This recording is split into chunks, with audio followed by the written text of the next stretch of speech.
Olha, viajar por aqueles países do leste europeu é você ver, vamos dizer, as marcas, as cicatrizes imensas deixadas por décadas de comunismo. Não se encontra ali uma única pessoa que não tenha a história de um pai, de um irmão, de um avô, de um tio que foi para a cadeia, ficou lá 10 anos sem saber por quê. Né? Inclusive, a minha amiga Anca, em cuja casa estive hospedado, o pai dela foi preso pela Securitate na Romênia, achou que era uma questão assim de documentos, que ia levar 2 ou 3 dias, voltou 16 anos depois totalmente arrebentado. Né? E cada um tem uma história desse tipo. Para piorar as coisas, como nós fomos para a Polônia, né? Então o reencontro daqueles perseguidos políticos da Romênia e da Polônia foi assim um rosário de histórias tristes, deprimentes, que marcam de fato a verdadeira fisionomia do que foi o século XX. Né? Seria muito bom que esses nossos amigos aí do Brasil, que estão tão entusiasmados com o socialismo, com o bolivarismo, etc., etc., fizessem, né, uma visita, né, por exemplo, que fossem ali até o Museu do Levante de Varsóvia, né, onde se vê a maravilha que os alemães, conjugados com os russos, fizeram ali, destruindo 80% da cidade. Né? Tem assisti um filme lá com tomadas aéreas, onde você vê assim um deserto, pilhas e pilhas de tijolos, ruínas, tudo absolutamente caído, e os alemães fazendo aquilo dentro da cidade e os russos atacando a Polônia pelas costas. Um negócio assim de sabe, de uma coragem, de uma grandiosidade que bem mostra o que é a mentalidade revolucionária. Né? Então, ali tive a oportunidade de conversar com vários personagens importantes, como Vladimir Tismaniano, que que é um cientista político, membro do nosso Inter-American Institute, autor de livros importantíssimos sobre a história do comunismo e o grande responsável pela comissão de investigações dos crimes do comunismo. Eles ali em Bucareste eles têm uma instituição que chama o Instituto para a Investigação dos Crimes do Comunismo, e a essa altura já reuniu uma documentação absolutamente formidável. Né? Também tive conversa muito interessante com o filósofo romeno Oria Roman Patapievich, provavelmente o pensador romeno mais importante e criativo dos dias que correm. E a nossa conversa girou em torno do assunto que a nós nos pareceu o principal da vida contemporânea. E o assunto é o seguinte: em todos os países do leste europeu, os países da ex-cortina de ferro, quem está no poder hoje em dia são os mesmos fulanos que estavam lá no tempo do comunismo. Todos com uma diferença essencial. Eles estão muito mais ricos agora. E são absolutamente intocáveis. Nada se pode fazer contra eles. Até na Polônia houve o caso, vamos dizer, de alguém que tentou um processo de indenização, uma coisa assim, e o juiz do Supremo Tribunal lá respondeu: não, esses crimes não podem ser punidos porque não existe crime sem uma lei que o defina. E na época não havia Estado de Direito, então não havia lei, então não são crimes. Mas assim, é um raciocínio absolutamente maravilhoso. Alguém devia ter lembrado disso aí no julgamento de Nuremberg, né? Não, os nazistas não fizeram nada de errado porque na época não tinha lei que proibisse que eles matassem judeu a granel, então não é crime nenhum, né? Isso aí, a gente, é uma sentença lavrada por uma Suprema Corte de uma democracia moderna, porque, na verdade, as instituições formais da democracia estão em vigor em todos esses países. Você tem eleições, você tem liberdade de imprensa, só que tem o seguinte: não só os altos cargos estão todos na mão dos velhos comunistas, como também a mídia está na mão deles. Isso é regra geral no mundo. Né? Então, isso significa o seguinte: tudo aquilo que o Anatoly Golitsyn escreveu no livro New Lies for Old, Novas Mentiras no Lugar das Velhas, se revela integralmente correto. Aliás, o diagnóstico não é só dele. Isso aqui você também vê nos livros do Vladimir Bukovsky, François Thom e inúmeros, Hélène Carrère-Dancos, todos os especialistas, estudiosos de assuntos soviéticos, entenderam já há muito tempo que a tal da perestroika não foi feita, tá certo, para mudar o regime, mas para salvá-lo. Né? Não foi feito para extinguir o regime comunista, mas para salvar a nomenclatura, salvar aquela elite de maneira que se realizasse aquilo que no Brasil, né, tem aquele dito célebre: as moscas mudam, mas a merda é a mesma. Né? No caso, é invertido, porque a merda mudou, mas as moscas são as mesmas. Né? Então, isso quer dizer que o objetivo maior da perestroika, que foi salvar os maiores criminosos de todos os tempos, esses objetivos se realizaram integralmente. E então, ali conversando com o professor Oria Roman Patapievich, ele me perguntou: o que você acha que aconteceu nos últimos 20 anos para que esta absurdidade fosse possível? E nós ali, especulando, chegamos à conclusão seguinte, que o que aconteceu foi que a política internacional se tornou 80% secreta. Isso quer dizer que as instituições formais, democracia, mídia, etc., tudo isso virou só uma cortina de fumaça. As decisões verdadeiras são tomadas em outras instâncias. Não se trata nem mesmo de dizer, não, são organizações secretas. Não, não são organizações secretas, são organizações também oficiais, mas que se apropriaram da autoridade que corresponderia, vamos dizer, ao parlamento, à presidência da república, assim, que legislam à vontade. Então são organismos internacionais, né, que baixam as leis que bem entendem, você nem sabe de onde saíram as tais das leis, quem foi que propôs, aquilo nunca foi discutido em público, de repente aquilo é obrigatório no mundo inteiro. Você quer ver um exemplo? Agora mesmo na ONU, estão discutindo lá, já foi aprovado nas comissões, né, uma lei que permite que as crianças processem os seus próprios pais. Né? Era uma instituição que existia na União Soviética, quer dizer, o Estado é o mediador entre a criança e os seus pais, quer dizer, a criança não tem uma relação direta com os pais, é tudo através do funcionalismo público, da burocracia, da polícia, etc, etc. Então isso quer dizer que se um garoto denunciasse o pai como conspirador anticomunista, ele seria considerado, a criança seria considerada um herói. Não é isso? Tem até, não me lembro se na Hungria ou não sei onde, estátua de um garoto que denunciou o próprio pai. O pai foi mandado lá para a prisão e morreu por lá mesmo. Né? Então, esta coisa de você dividir a família, jogar filho contra pai, já ultrapassou de muito a esfera da pura cultura, dos sentimentos e da imaginação. Agora está virando lei, minha gente. Né? Isso quer dizer que o seu filho de 5 anos inventa uma merda qualquer contra você, vai na delegacia e os caras te prendem, porra. É simplesmente o que vai acontecer. Então, este é o novo sistema de governo que já está implantado no mundo. Vocês podem ver, assim, todas, né, as leis politicamente corretas que são adotadas no Brasil, na Argentina, no Peru, na América Latina, na Zâmbia, na casa do caralho, todas vêm prontas da ONU. Quer dizer, é uma coisa de uma uniformidade extraordinária. Né? E ainda tem gente que diz, não, mas será que é? Será que existe uma pressão mundial para isso aí? Né? Até o meu amigo Reinaldo Azevedo dizer, não, acho que isso é exagero. Não é questão de achar, Reinaldo, é questão de você estudar, conhecer a documentação. Só que a documentação é tão grande, tão grande, tão grande, que só quem estuda a coisa de maneira quase especializada é que pode entender o que está acontecendo.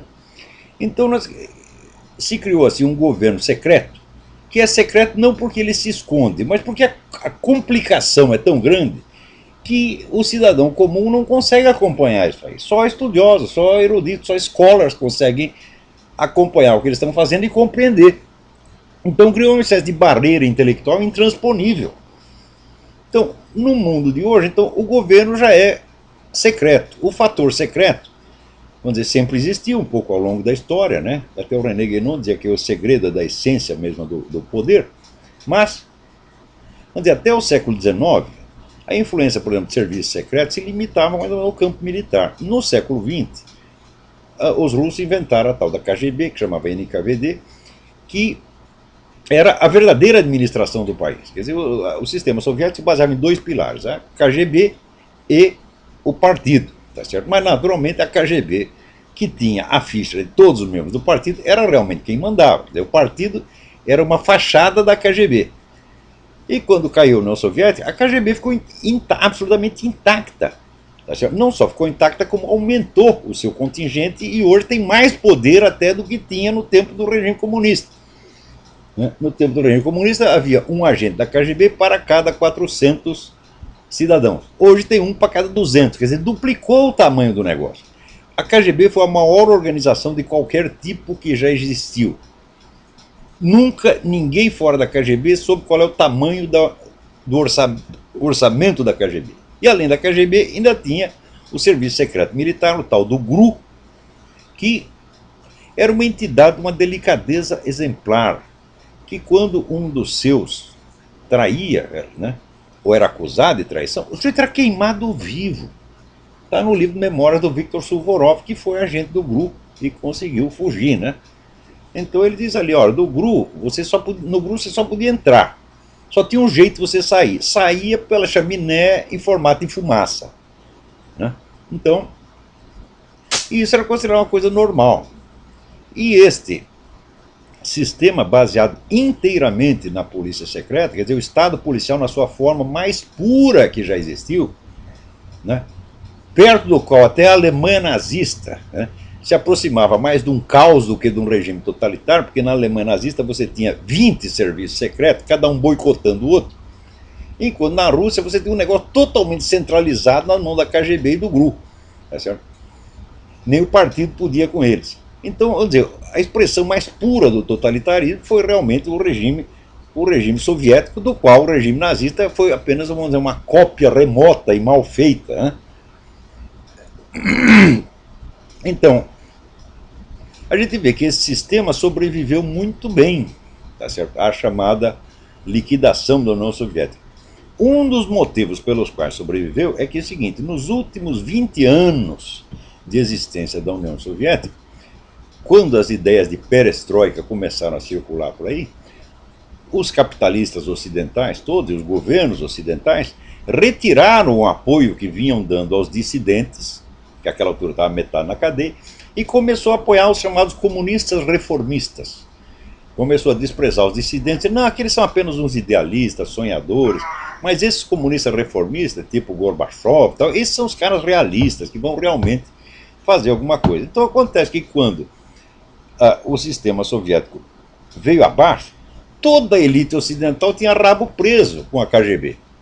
Então, evidentemente, existe essa dupla proteção. Por um lado, vem o sistema totalitário que se protege a si mesmo, assegurando lugares, né, para os seus membros nas novas modalidades de governo. E, por outro lado, a elite ocidental inteira, dona dos meios de comunicação, encobrindo tudo para ninguém saber de coisa nenhuma e ninguém ficar brabinho com os comunistas. Quer dizer, é realmente assim, aliança de merda com bosta. Tá? O que mais pode? Esse é o mundo no qual nós estamos vivendo. Então é um mundo da falsidade total, da mentira total.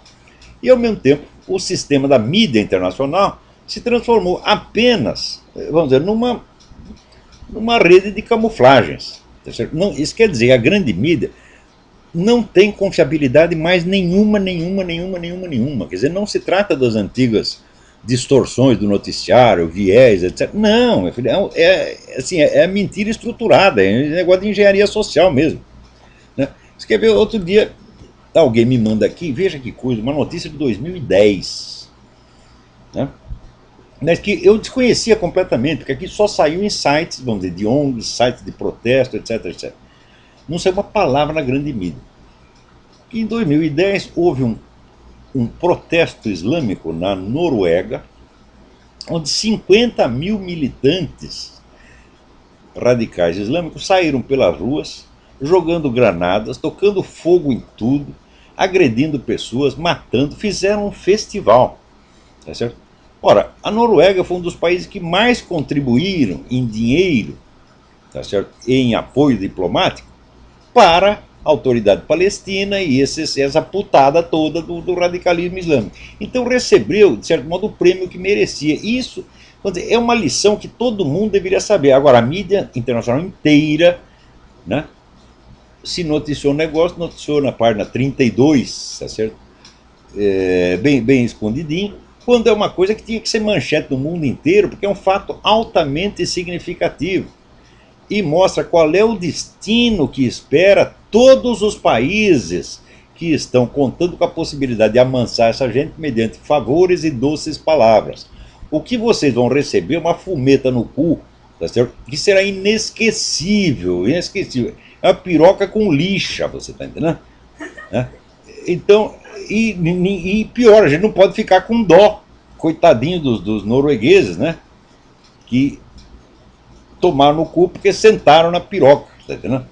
Quem mandou sentar, porra, né? Então, e como falar dessas coisas, vamos dizer, com respeito, né? Quer dizer, a burrice, o que o Eric Wegener chamava estupidez criminosa, não merece respeito nenhum. Quer dizer, esses governantes da Noruega são todos culpados de estupidez criminosa. Quer dizer, você está lá alimentando o inimigo que vai amanhã matar o seu próprio povo, porra. Agora, todos os governos do Ocidente estão fazendo isso há muito tempo, né? E você viu, outro dia eu estava lendo aqui um artigo do nosso colega, o Ted Baer, que é membro do Inter-American, né? E ele contestando o direito que o Estado de Nova York tinha de legalizar, entre aspas, o casamento gay.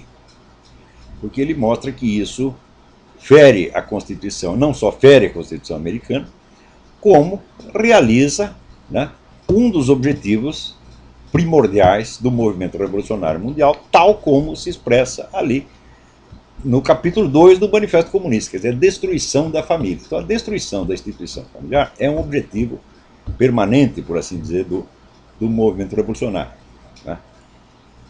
Então, o Ted Baer tem toda a razão no que ele está dizendo ali, o artigo está muito bem escrito, formidável, mas eu tenho algo a acrescentar, que depois até não vou falar só não, eu vou escrever também, tá certo? Isso aqui é importante, vocês têm que meter isso na cabeça, né? Normalmente, quando você vê essas bandeiras levantadas pelo movimento revolucionário, como gaysismo, feminismo, sex lib, o caralho a quatro, entendeu? Sempre aparecem pessoas do outro lado indignadas, defendendo os seus valores e argumentando, e frequentemente até levando a melhor na discussão. Tá certo? Mas, se leva a melhor na discussão, por que o outro lado sempre acaba vencendo na prática? Por um motivo muito simples. Cabeça de revolucionário não funciona como as outras pessoas. Não funciona como ser humano normal. Tá certo? Isso quer dizer que toda bandeira que um revolucionário levanta não é nunca um ideal literal no qual ele acredite sinceramente e que ele pretenda realizar. Nunca é isto. Tá certo? O revolucionário muda de metas com a constância que muda mais de metas do que muda de cueca. Tá? Muda do dia para a noite. Tão logo ele vê que aquela bandeira que ele está defendendo levou a pior na argumentação, ou está difícil de se realizar na prática, ele passa para o negócio contrário, porra. Às vezes não é nem sucessivo, às vezes é simultâneo. Ele defende uma coisa num país e a coisa contrária no outro país. Como, por exemplo, na primeira metade do século XX, enquanto na Rússia eles promoviam a perseguição antirreligiosa mais sangrenta da história humana, matando cristão adoidado, né, para impor, vamos dizer, o ateísmo como doutrina oficial, ao mesmo tempo, no Ocidente, eles tentavam ganhar os cristãos pela lisonja e pela imitação, né, imitação doce do discurso religioso.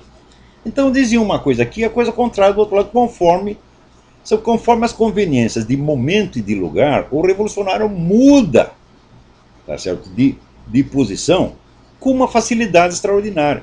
Por exemplo, quem conhece a história do Partido Comunista sabe que para você encontrar, por exemplo, nos anos 50, 60, se você queria encontrar uma família patriarcal tradicional, né, rígida, hierárquica, daquelas que aparecem em filme italiano, filme de siciliano, era só procurar um cara do comitê estadual ou do comitê central do Partido Comunista.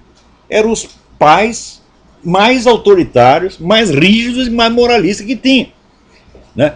Ao mesmo tempo, por exemplo, você falar de gay, né, para aquela gente, eles odiavam, tinha um nojo. Olha, a posição do comunista perante o gaysismo você pode encontrar nas obras do famoso Dr. Wilhelm Reich, que é um apóstolo do sex lib.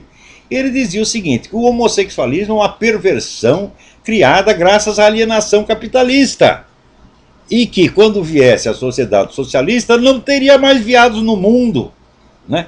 Ele dizia: você já viu alguém se levantar contra o Dr. Wilhelm Reich? Não, ninguém vai falar. Não, ele era homofóbico. Não, de jeito nenhum. É um monstro sagrado, é uma vaca sagrada do comunismo, é intocável. Então, isso para vocês terem ideia de como era o moralismo comunista naquela época, né?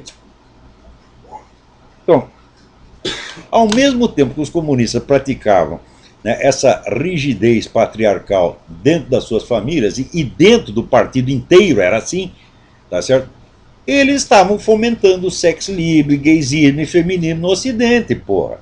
Então, como é que você vai levar literalmente a sério essas bandeiras que ele levanta e achar que você pode derrotá-los na base da simples argumentação lógica? Quer dizer, o sujeito prega a destruição da família, eu prego a manutenção da família, eu ganho a discussão com ele e pronto, está salva a família. Ora, porra, isso é muita ingenuidade, né?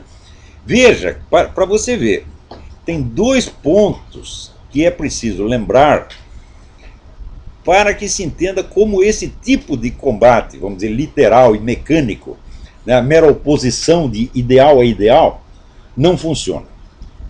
No próprio trecho que o Ted Baer cita do Manifesto Comunista, Karl Marx diz que a família burguesa será extinta automaticamente com a abolição da propriedade privada, porque ele acredita que a propriedade privada é o único fundamento objetivo da família. Não é, nós sabemos que não é, mas ele achava que é. Então ele achava que abolindo a propriedade privada, a família desapareceria espontaneamente ao longo dos séculos. Tá? Então, o importante ali era se concentrar na destruição da propriedade privada por meio, vamos dizer, de uma revolução violenta que destruísse, matasse a classe burguesa, tomasse os seus bens e pronto, daí a família ia acabar sozinha. Passados, né, menos de um século, já aparece Antônio Gramsci e a escola de Frankfurt com a conversa simetricamente oposta. Por quê? Porque eles viram que destruir a propriedade privada não era tão fácil, né?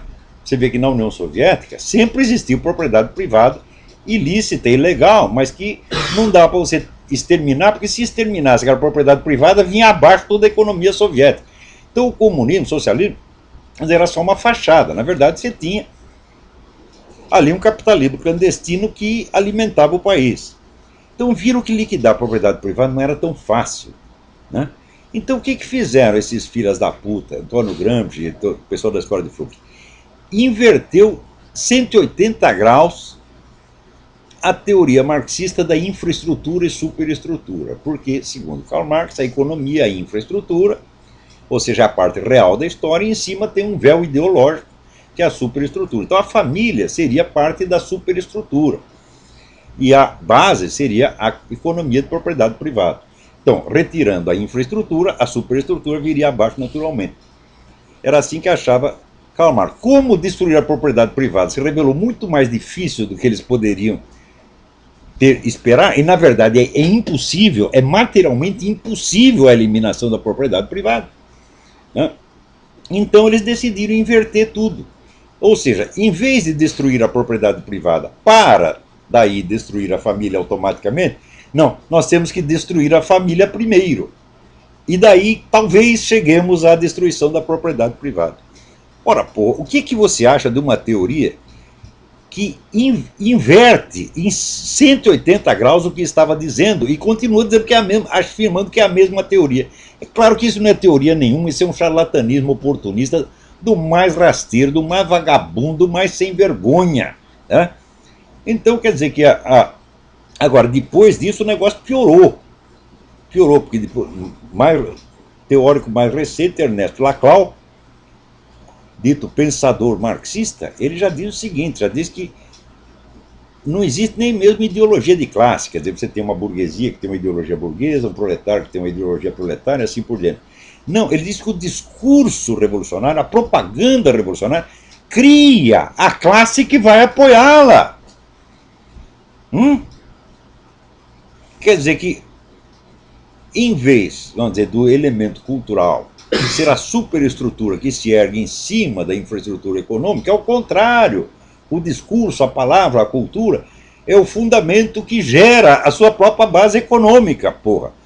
Então, a teoria que começa a dizer uma coisa e no fim diz a coisa exatamente inversa, é claro que não é teoria nenhuma, porra. Esse aí é que nem esse garoto mentiroso, pego em flagrante, começa a inventar historinha. Então, o marxismo é esta merda, minha gente. Tem uma série de pretextos só para os caras ter dinheiro, ter poder, mandar nos outros, tá certo? Poder fazer o que quiser, tá? Matar, roubar, estuprar e se achar lindo, maravilhoso. Então, agora, para piorar a coisa, né? Veja, a gente vê em todo o Ocidente pessoas religiosas, bem intencionadas, conservadoras, querendo defender a família. Então faz lá um belo discurso em favor da família e contra a destruição da família, etc, etc. Mas peraí. Será que esse pessoal revolucionário está mesmo destruindo a família? Note bem. Então, primeiro, esses grandes grupos globalistas que dão dinheiro a rodo para os movimentos esquerdistas, todos eles se constituem de famílias dinásticas, que continuam rigorosamente, patriarcalmente ao longo dos séculos. Vê se os Rockefeller querem dissolver a sua família. Nós vamos tentar aqui novas modalidades de organização familiar, vamos chamar aqui um monte de gay, tá certo? E fazemos aqui uma suruba de 40 homens dizendo que é uma família. Vê se o Rockefeller vai fazer isso, que nada, meu filho, educa os filhos direitinho para prosseguir a obra do pai e defender o patrimônio. Se você pegar lá no grupo Bilderberg, com exceção daqueles que são eclesiásticos, católicos, que tem lá também, tá certo? Todos são patriarcas de famílias dinásticas, que jamais permitirão que suas famílias sejam dissolvidas por sexo livre, por gaysismo ou pelo que quer que seja. Mais ainda, gente, eu estava falando agora mesmo da elite comunista, né, que continua no poder, né, na Tchecoslováquia, na Polônia, na Romênia, na Hungria, em todo o leste europeu, né? Apesar da democracia, eles continuam mandando. O sistema é estritamente dinástico, meu filho. Quando o pai fica velho demais, bota o filho no lugar. Então isso quer dizer que essa putada comunista fica com essa conversa de não, vamos destruir a família burguesa porque é opressiva, etc, etc. Mas eles conservam a sua própria família porque sabem que isso é a base da possibilidade da ação histórica, meu filho. Se a família se dissolve a cada geração, não é possível ação de longo prazo. Todas as suas ações ficam limitadas ao prazo da sua vida. Tá certo? E tudo que você construiu se perde na geração seguinte. Então isso quer dizer o seguinte, a continuidade da família é um elemento essencial do poder. E quando eles dizem que é para destruir a família, é para destruir a sua família, seu trouxa. A deles não, porra. Então isso quer dizer, isso não é um ideal que eles tenham. Isso é uma conversa mole que inventaram para enganar trouxa. Note bem que em Roma, já a nobreza romana já sabia disso. Então, dentro da nobreza, vigorava o mais estrito e hierárquico patriarcalismo. O pai tinha tanta autoridade que ele podia mandar matar um filho. Se o filho fosse desleal, podia mandar matar. E não tinha problema nenhum. Agora, os escravos, não era permitido que os escravos casassem e constituíssem família, meu filho. A procriação era feita em gigantescas surubas. Reunia um monte de homem e mulher num negócio do tamanho do estádio do Maracanã e todo mundo comia todo mundo, tá entendendo? E daí ninguém sabia quem era filho de quem. E assim foi durante séculos. Pô. Foi a influência da igreja que conquistou para os escravos o direito de casar. E a partir do momento que podia casar, então naturalmente podia legar sua propriedade aos filhos. Então quer dizer, a família sustentava a propriedade e não ao contrário, como dizia essa besta do Karl Marx. Os escravos primeiro adquiriram o direito de casar, né? E depois, em função do casamento, também o direito de legar, ainda que fosse um pouquinho, uma terra pequenininha, né? Ou um arado, um boi, uma vaca, um bode, um carneiro, né? Um cachorro, legar para o filho. Então aí começaram a ter algum poder, começaram a ter direito de voz e voto, que fez então, vamos dizer, do campesinato medieval uma força política tremenda, capaz de aterrorizar. Às vezes, quando o campesinato se revoltava, toda a nobreza ficava aterrorizada. Tem até um filme muito interessante que chama O Tirano da Aldeia, Michel Kohlhaas. É tirado de uma história de Heinrich von Kleist, do sujeito que primeiro inventou o pedágio. Porque hoje não está tão acostumado a pagar pedágio, você passa numa estrada, paga 10 pedágios, né? O cara inventou, um proprietário de terra inventou o pedágio, e lá vinha então o camponês trazendo seu cavalinho, né? Os caras, tem que pagar. Não pago. Daí tomaram os cavalos dele. Ele disse, tomaram meus cavalos. Daí ele armou uma encrenca, começou a tocar fogo em tudo, aterrorizou metade da Alemanha. Isso era, então, já o campesinato medieval, que tinha consciência de seus bens, consciência dos seus valores, que ele pretendia legar aos seus filhos. Isso tudo começou com a família. Então significa o seguinte: continuidade familiar é poder, sobretudo é poder de ação a longo prazo. Então, os nobres, os senhores, os doutores, os ricos sempre souberam disso, então conservam suas famílias. Conserva sua família e convence o outro. Ô idiota, aqui ó, seu pai está te oprimindo, você destrói a família, né? Leva lá um monte de puta, põe dentro de casa, diz que é sua família, faz uma suruba, né? Chama aí a turma da parada gay e diz que é família, né? Pega lá a sauna, né? Antigamente tinha a sauna do Hotel Danúbio, que era famoso, tinha um aluno meu que ia lá e dizia, hoje dei para 40 homens. Né? Então a sauna do Hotel Danúbio vira o quê? Uma família. São novas modalidades de estrutura familiar, como falam esses patetas da USP, da PUC, esses vagabundos que vocês pagam com dinheiro público para botar merda na sua cabeça, porra, para te ensinar o contrário do que acontece. E você ainda chama de senhor doutor, né? Então, os ricos, os poderosos, inventam essa conversa para enganar vocês. Dissolva a sua família, seja livre. Seja livre quer dizer, desvincule-se da instituição familiar, tá sendo onde tem um pai que pode te legar propriedades, no mínimo vai te legar um nome, vai te legar o fruto dos seus esforços, e se transforma num átomo solto, né, que hoje está indo para a cama com a fulaninha, amanhã com a outra fulaninha, e depois com o fulaninho, e depois com o cachorro, com o gato, com o bode, com o que você quiser, tá certo? E daí você fica sem esse substrato familiar, sem o seu apoio familiar, e você vira mais um átomo solto, enquanto nós aqui somos a força organizada. Quer dizer, a força organizada, unificada, constante, contra um monte de mosquitinho solto no ar. É isso que eles querem, porra!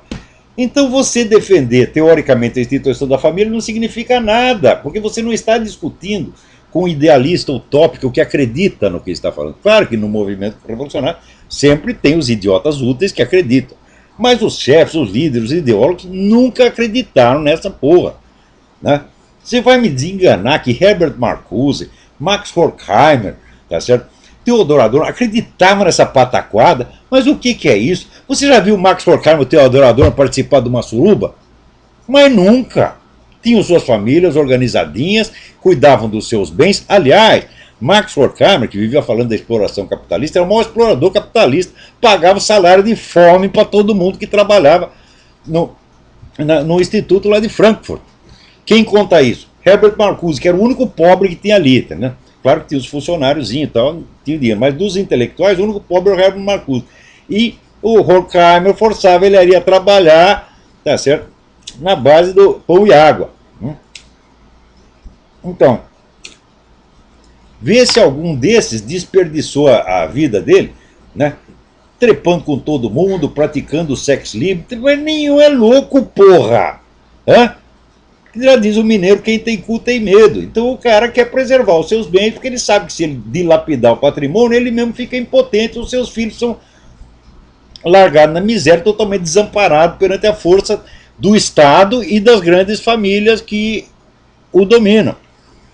Então não se trata de defender abstratamente o valor da família. Trata-se de desmascarar uma operação muito filha da puta, muito canalha que esses caras inventaram para que só eles tenham família. Como esses caras da nomenclatura toda estão lá passando o cargo de geração em geração.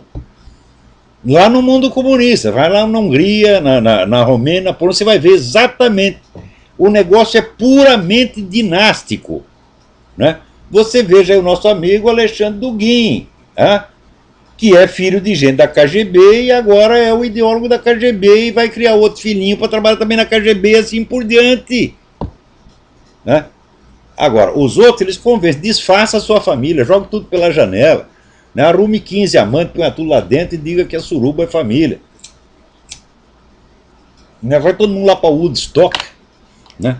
Rolando no meio da lama, né? Tomando pico, tomando no cu, tá certo? E achando que é família. Né?